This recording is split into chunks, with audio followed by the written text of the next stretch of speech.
Kita juga menyambut terima kasih para saudaraku dari pemuka agama yang beragam. Ditampilkan tadi dari Kristen, dari Katolik, Hindu, Buddha, Konghucu. Semoga kita semua diberikan kekuatan oleh Tuhan yang Maha Kuasa untuk memberikan pendampingan spiritualitas kepada bangsa dan umat Indonesia ini, sehingga dapat bersatu dalam kebaikan, membangun bangsa, dan menyongsong generasi emas ke depan. Boleh diberikan tepuk tangan kepada para tokoh agamawan kita. Bapak Ibu sekalian, hari ini akan menjadi hari milad yang spesial untuk Bayangkara ke-79, karena bersamaan dengan milad Bayangkara yang ke-79 ini, khususnya dalam kalender Islam, terjadi pergantian tahun baru di bulan yang baru, yaitu bulan Al-Muharram tahun 1447 Hijrah, yang dulu nilai-nilai penyatuan ini pernah kemudian diasimilasikan oleh Sultan Agung di Kerajaan Mataram untuk melahirkan satu tanda contoh bagaimana merawat kebangsaan yang kelak diabadikan setiap tahun dalam peringatan satu suro, baik di Jogja ataupun di Solo. Spirit ini yang coba saya akan keluarkan nilai-nilai universal dari hijrahnya Nabi, yang memiliki irisan dengan tugas-tugas pokok Polri yang kini dibawa dalam satu muatan moto untuk kembali melayani masyarakat. Tanggal 27 Safar, kurang lebih sampai 15 hari, puncaknya 12 Rabiul Awal, sosok bernama Sayyidina Muhammad SAW diperintahkan oleh Tuhan Yang Maha Esa, Allah Subhanahu wa Ta'ala, untuk istilahnya berhijrah, berpindah dari satu tempat pusat spiritual di Mekah menuju satu tempat baru dengan suasana baru, keadaan baru, namanya Yathrib, yang viral kelak kemudian hari disebut dengan Al-Madinah Al-Munawwarah. Jadi Madinah itu belum ada. Kita ucapkan selamat datang pada guru kita Buya Muhtadi dari Banten.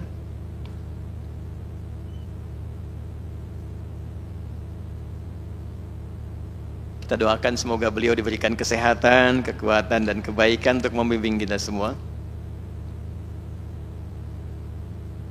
Izin melanjutkan.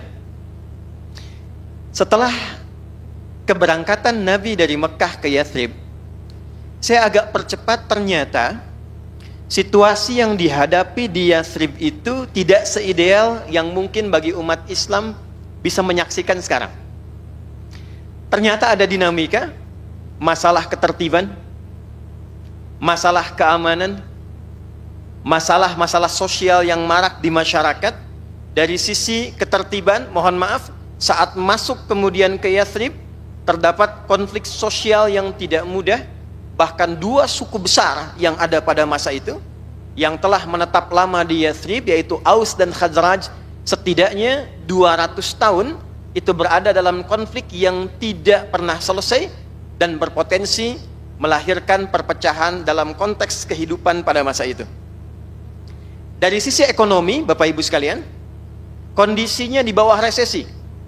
Pasarnya tidak teratur, pergolakan di masyarakatnya tinggi, keamanan tidak terjamin, dan dalam situasi itulah seorang sosok Sayyidina Muhammad SAW diminta untuk datang ke tempat itu dan membawa nilai-nilai spirit hijrah yang irisannya nanti bisa menjadi inspirasi untuk Polri kekinian.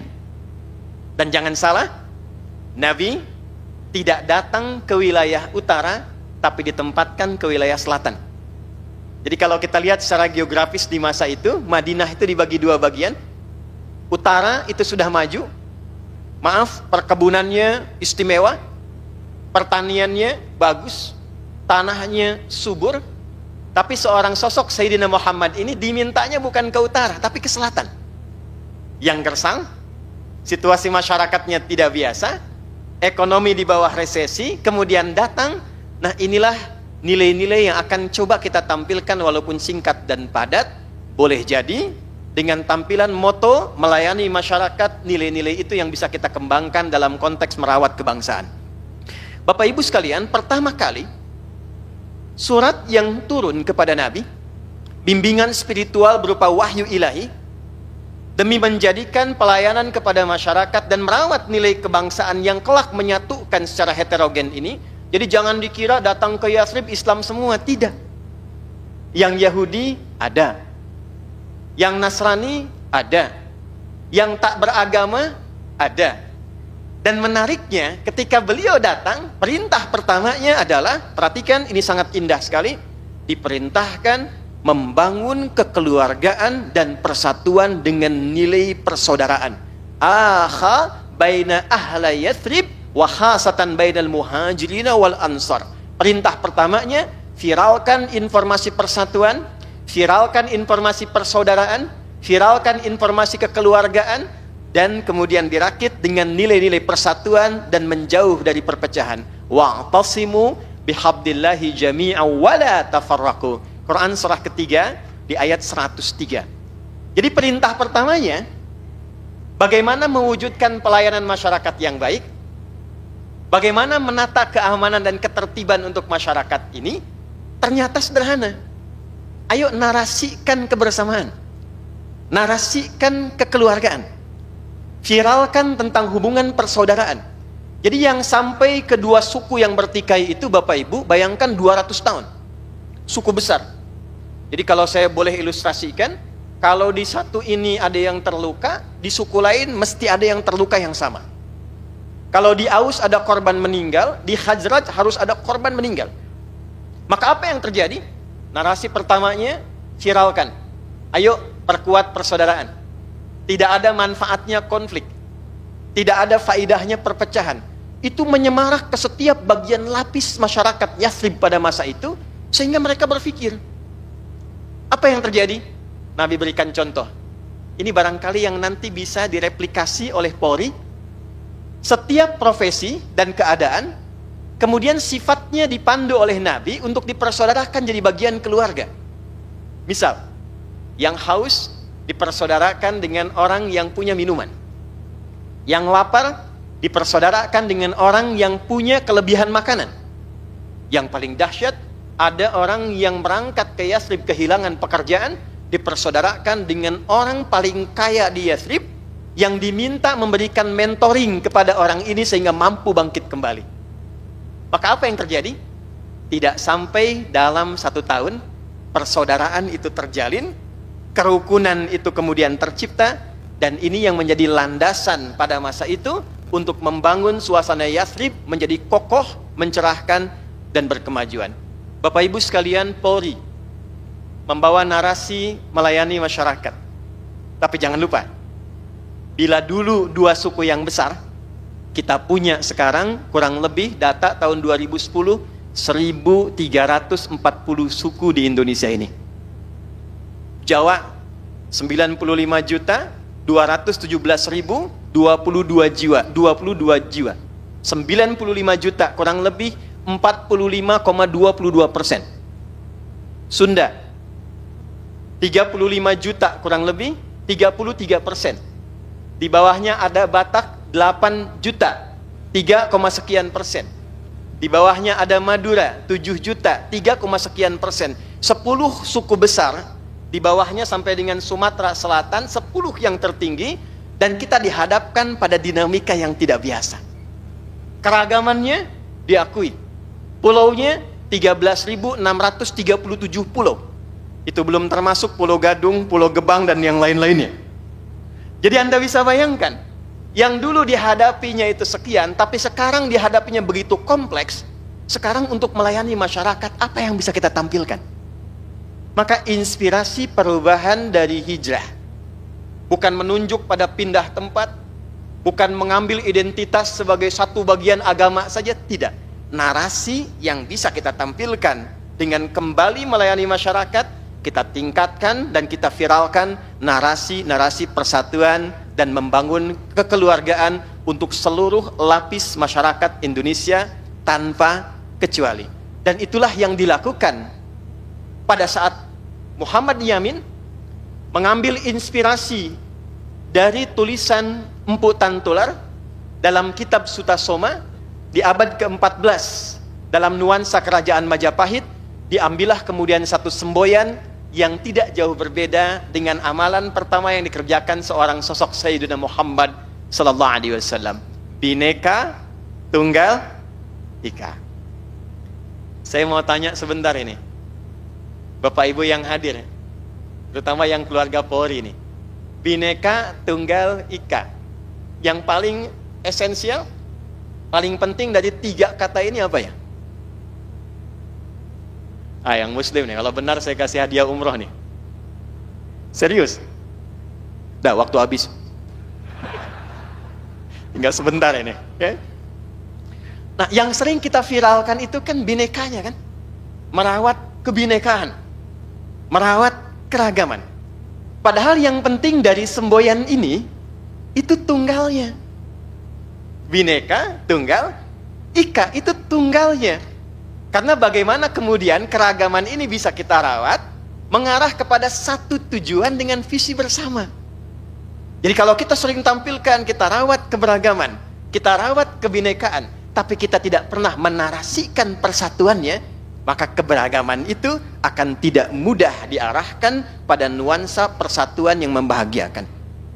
Maka saya sangat bersyukur hari ini Polri mengembalikan kesadaran itu untuk kita semua, dikumpulkan dalam doa bersama, dan satu bagian yang menjadi inspirasi dalam pertemuan kita hari ini adalah bagaimana sekarang kita membangun narasi untuk menyatukan energi kita dalam menyongsong Indonesia Emas 2045.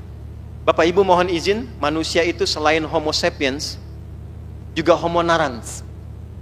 Selain memiliki kecerdasan, potensi intelektual, juga orang yang senang dengan narasi. Jadi manusia itu punya tipikal tergerakkan oleh narasi.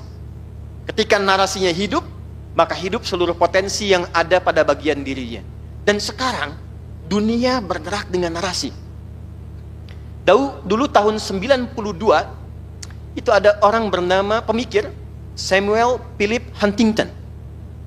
Dia menampilkan sebuah narasi, Clash of Civilization, dikaji kemudian, ada satu lembaga think tank di Washington DC, AEI itu American Interest apa itu ininya ya, organization kalau tidak salah ya, education, American Interest Education, membahas buku ini jadi narasi dan dikembangkan jadi pergolakan dunia.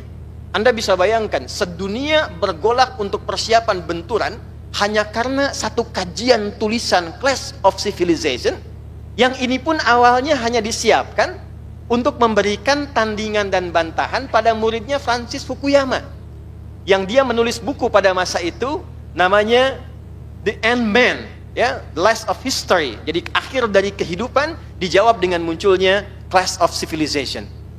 Dengan narasi ini dunia bergerak. 30 tahun setelahnya muncul kemudian narasi baru. Amerika punya Make America Great Again. Korea punya The Wave of Korea. Cina punya Make China Great Again. Beberapa kemudian mengambil narasi itu, dan dengan narasi itu mereka menjemput visi. Sekarang pertanyaannya, kita punya visi 2045, generasi emas. Apa narasi yang kita bangun? Apa yang kita viralkan? Dan tidak cukup kita dengan hanya menunggu, dan durasinya sangat pendek, tinggal 20 tahun lagi. Sementara Cina, ketika mereka membuat narasi yang kuat dengan mari kita kembangkan kekuatan Cina lagi, maka semua bergerak, setiap desa. Kalau Polri sekarang menguatkan dengan menanam jagung, itu di Cina Pak, 20 tahun yang lalu sudah bergerak dengan menanam tema di setiap desa. Itu yang kemarin kami replikasi dengan program Kemendes. Jadi setiap desanya Ibu, ini satu desa, desa cabai, nanam cabai saja. Yang ini desa tomat, tanam tomat saja. Ini desa kain, tanam kain saja. Semua desa punya temanya, disatukan, dan mereka punya narasi bagaimana membangun kekuatan ekonomi ke depan. 20 tahun, tampillah Tiongkok seperti apa yang kita lihat sekarang. Dari narasi. Mereka punya TikTok. Bapak Ibu boleh cek. Silahkan datang ke China, mau di Beijing, di Shanghai, dan sebagainya. Cek bagaimana algoritma TikTok di dalam Tiongkok. Anda tidak akan temukan algoritma joget-joget. Anda tidak akan temukan algoritma yang tidak jelas isinya. Kalau bukan edukasi tentang pendidikan, motivasi, bagaimana orang bercerita, membangun cita-cita yang kuat ke depan, punya perspektif yang jelas. Tiba-tiba datang ke Indonesia, bisa berubah algoritmanya. Ini yang dari pesantren juga ini, kita para ulama, para kiai, sekarang anak-anak pesantren kita itu berubah ngajinya. Dulu Pak Wakapolri itu tasrif kita jelas itu. Ya, guru kita Maulana Habib Lutfi sangat paham itu. Fa'ala yaf'ilu, fa'ala yaf'alu, fa'ala yaf'ulu. Ngajinya alfiyah, kalamuna lafdun mufidun kastaqim wasmun wa fi'lun thumma harfunil kalim. Sekarang berubah.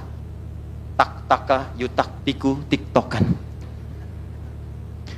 Fasbaka yufasbiku facebookan. Instagrama yanstagrimu instagraman. Taba ya tubuh youtuban.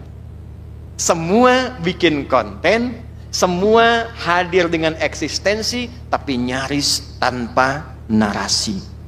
Human naran. Jadi kontribusi pertama yang bisa kita tampilkan di siang ini, bagaimana di 79 tahun Bayangkara ini, membawa narasi yang kita perkuat bersama dengan persatuan kita, sehingga semua langkah gerak Polri ke depan memiliki selain satu visi yang jelas, juga narasi yang kuat untuk mewujudkan itu. Saya ambil contoh, saya baru mendarat dari Taiwan beberapa waktu lalu, Pak Waka. Jagung di Taiwan itu bukan hanya diviralkan penanamannya, tapi hulu ke hilir dengan informasi manfaat dan cara menikmatinya. Kalau kita punya popcorn yang dibakar, Ibu, mereka tuh dari biji buah jagung keluar, kemudian dikemas renyah untuk dimakan, dikemas dengan baik sehingga tidak harus di oven kembali, jadi renyah besar membesar kembali. Dari jagungnya itu dibuat kreativitas untuk bisa langsung dinikmati.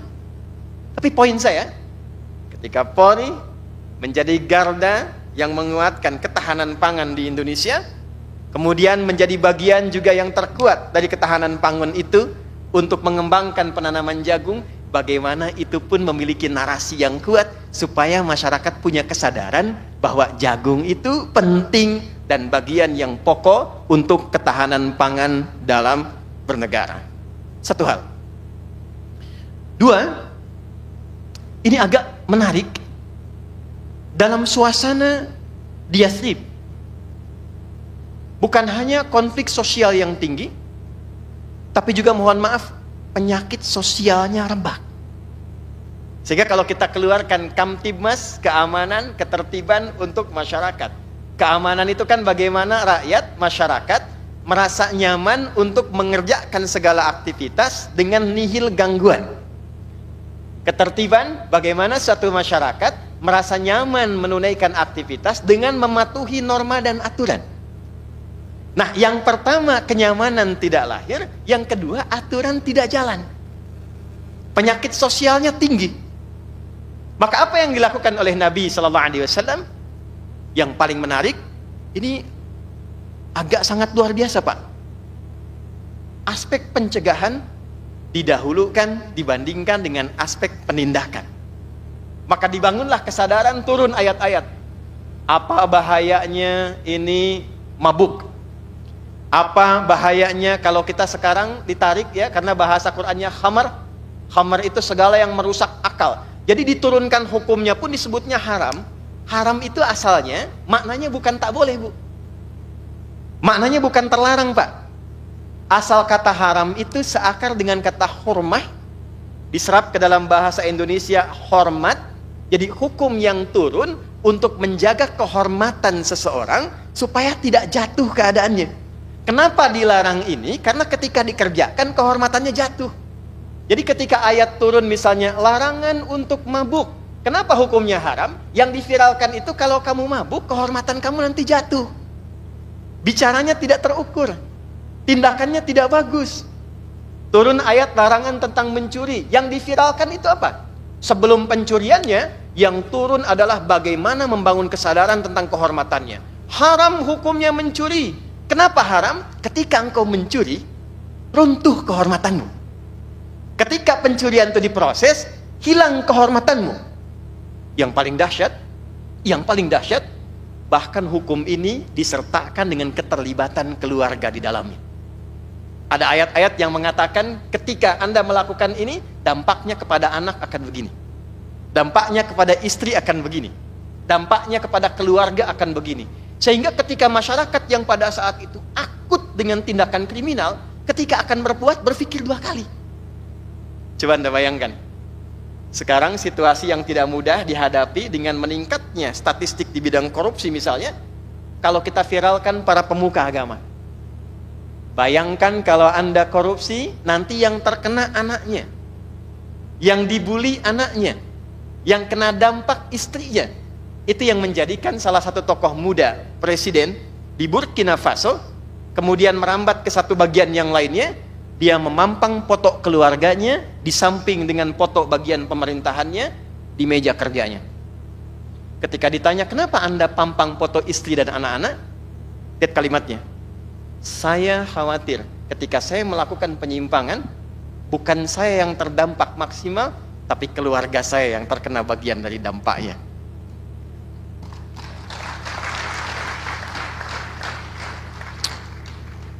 Narasi ini yang sering kita harus viralkan.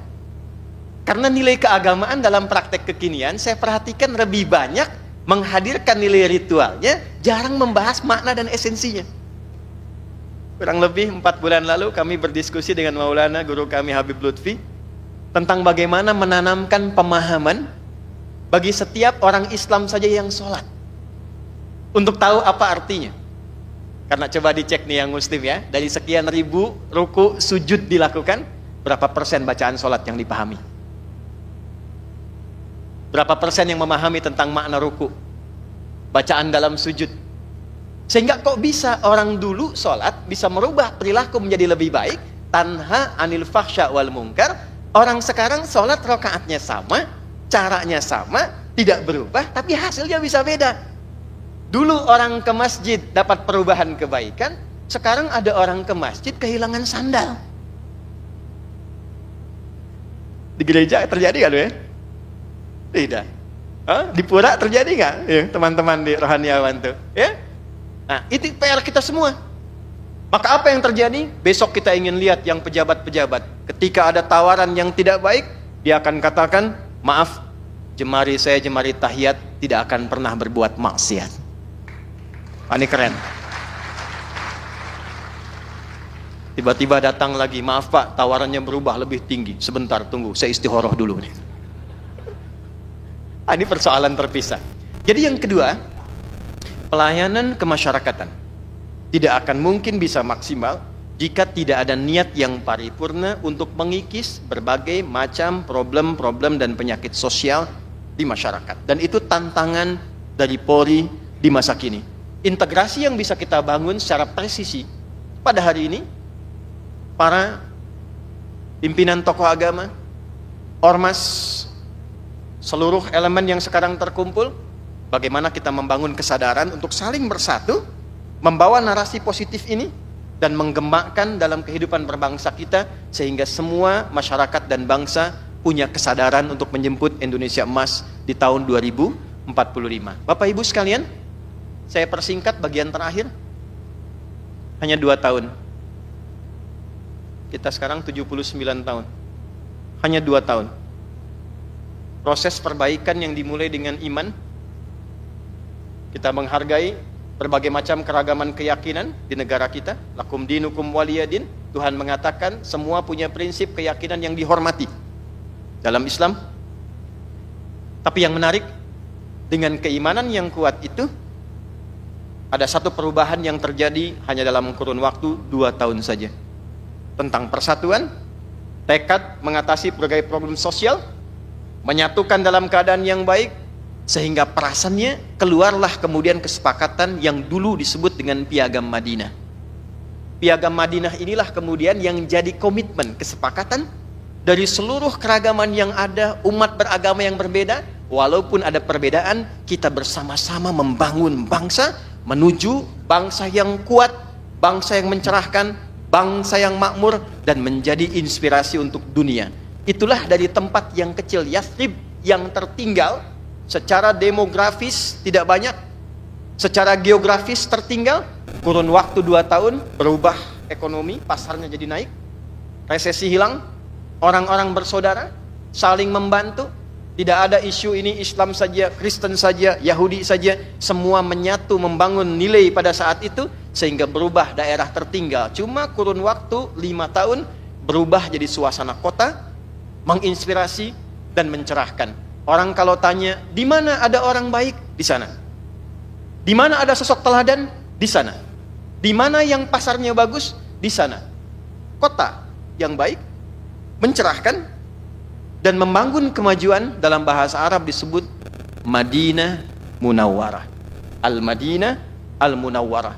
Kenapa namanya diabadikan sampai sekarang kota Madinah? Kota Madinah bukan untuk mengkultuskan tempatnya, tapi mengambil inspirasi nilainya agar dibawa ke setiap tempat dengan universalitas nilai yang bisa diterapkan. Dari piagam Madinah itulah dibawa dulu menjadi piagam Jakarta, kemudian dengan nilai toleransi disatukan dengan semua umat agama menjadi perasan pada 5 sila yang kelak dikenal dengan Pancasila. Dan disitulah diperas sila pertamanya tentang nilai ketuhanan. Ketuhanan yang Maha Esa. Dan perasan dari ketuhanan yang Maha Esa itu, nukleusnya adalah takwa. Karena itu, kata takwa, Bapak Ibu boleh cek. Ya, dalam lapis kebangsaan kita, kata takwa itu selalu hadir di dalamnya.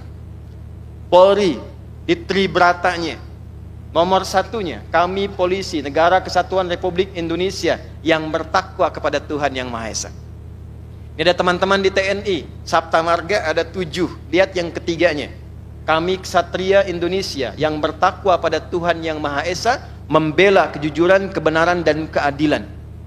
Silahkan bawa ke dalam dunia pendidikan. Ya, ada Undang-Undang Sisdiknas nomor 20 tahun 2003. Di pertamanya ada poin menimbang 5 poin. A, B, C, D, kemudian E. Buka poin B, Anda bisa lihat. Undang-Undang Dasar 1945 mengamanatkan pemerintah mengusahakan, menyelenggarakan satu sistem pendidikan nasional yang meningkatkan keimanan dan ketakwaan pada Tuhan yang Maha Esa serta akhlak mulia, baru mencerdaskan kehidupan bangsa. Jadi tidak mungkin kita bisa cerdas, tidak mungkin kita bisa maju tanpa ada kekuatan spiritual dalam jiwa kita. Membentuk orang cerdas itu mudah, tapi membentuk orang cerdas yang punya karakter moral kuat untuk membangun bangsa, itu yang tidak mudah.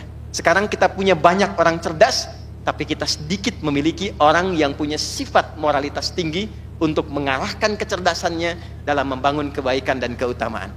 Kalau sudah ada nilai ketuhanan, maka dengan sendirinya muncul sifat kemanusiaan dengan rasa adil dan adab. Kemanusiaan yang adil dan beradab. Kalau sudah semua paham adab, semua bisa bersikap adil, tinggal ditunggu, tidak usah ramai, narasikan, maka terwujud sila yang ketiga, persatuan Indonesia.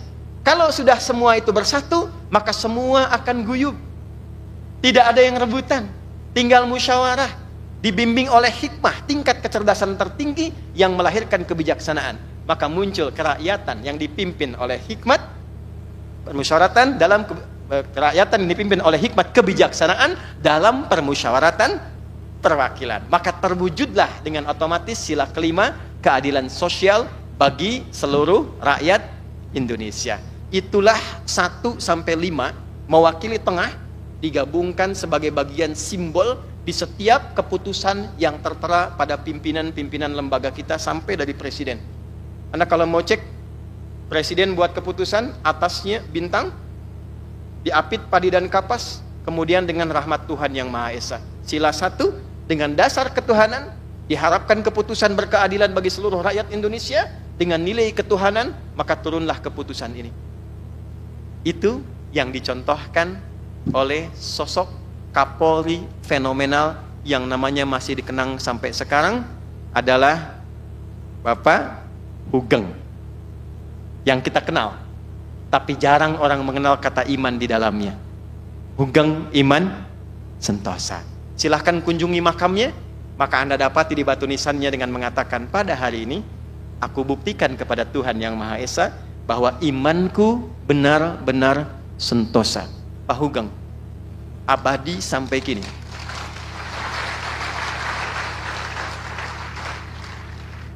dengan legasinya, dengan visi dan kejujurannya, yang ingin dibuktikan bukan kedudukan jabatannya, bukan kekuatan pengaruhnya, bukan intelektualitasnya yang lancar bahkan dalam bahasa asing, tapi beliau ingin tunjukkan imanku yang membimbing semua perilakuku, dan aku pertaruhkan di hadapan Tuhan untuk membawa kepolisian negara Republik Indonesia dalam suasana yang kuat untuk menjadi garda terdepan menjaga ketertiban dan keamanan bangsa.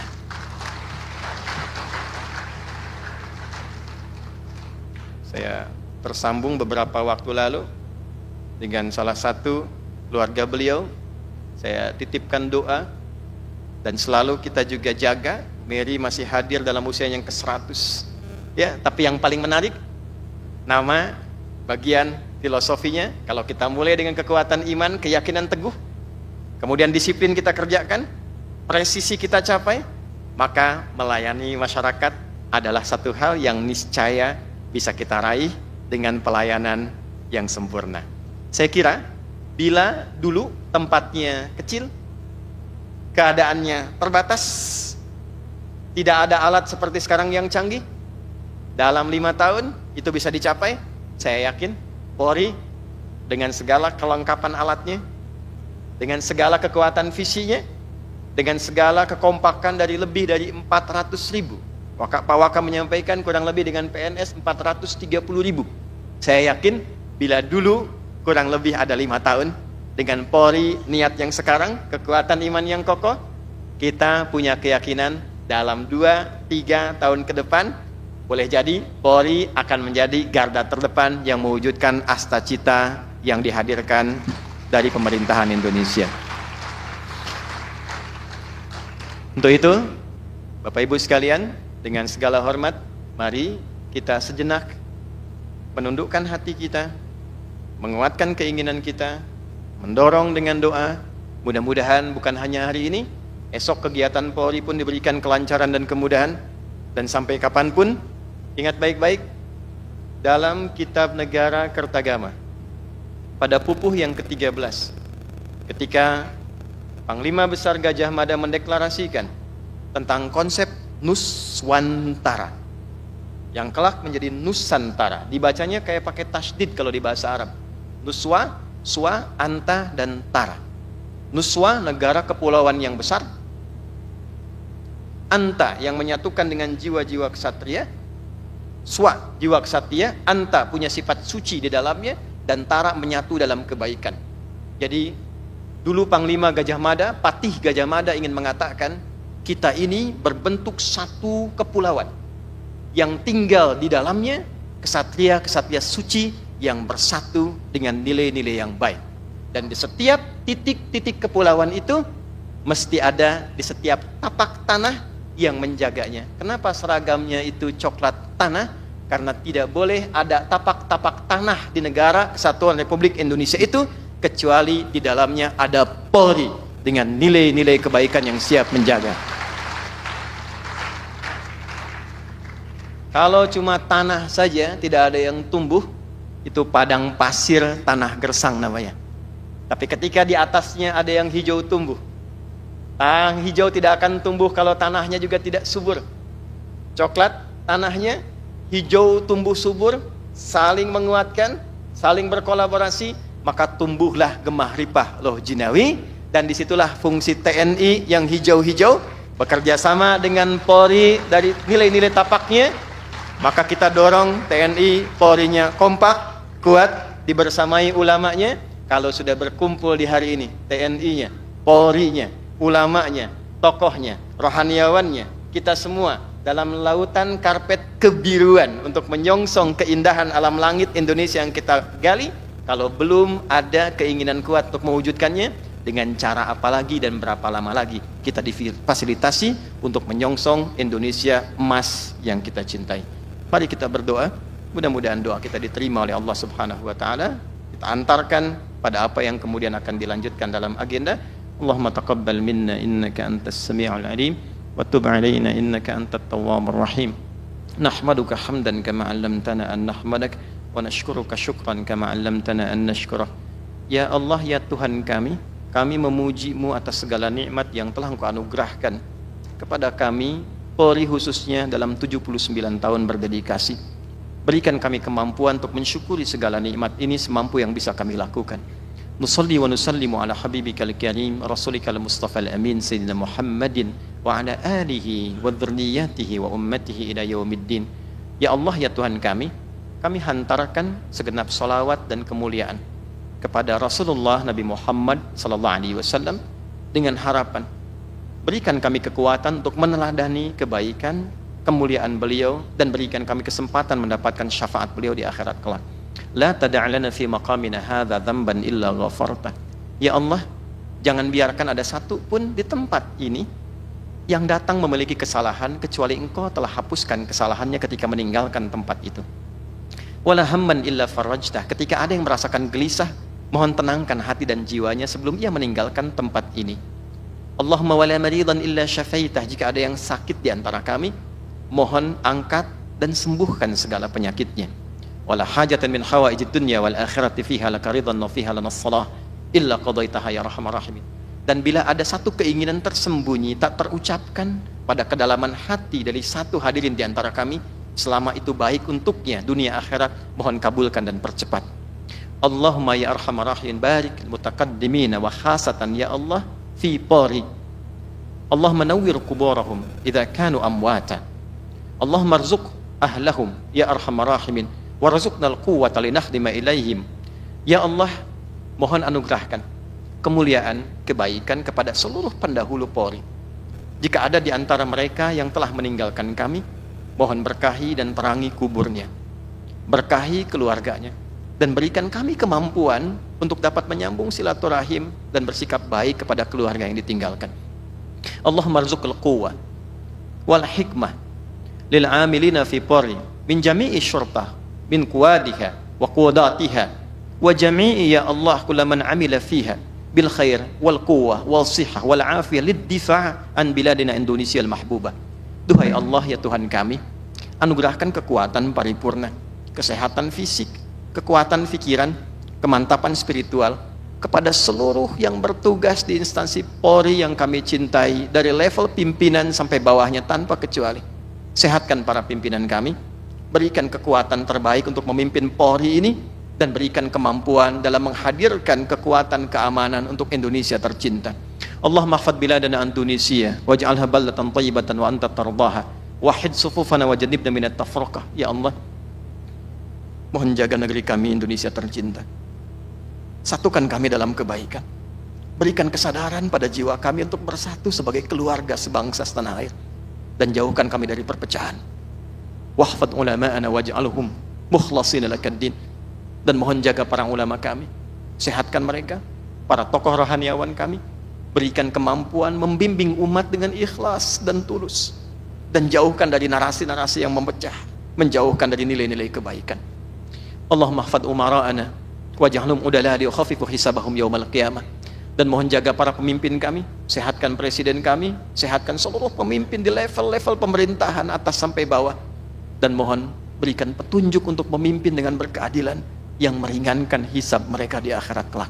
Rabbana atina fid dunya hasanah wa fil akhirati hasanah wa qina adzabannar bifadlika subhana rabbika rabbil izzati amma yasifun wa salamun alal mursalin walhamdulillahi rabbil alamin. Terima kasih. Assalamualaikum warahmatullahi wabarakatuh. Salam presisi. Salam presisi.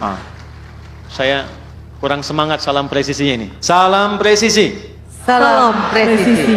Assalamualaikum warahmatullahi wabarakatuh.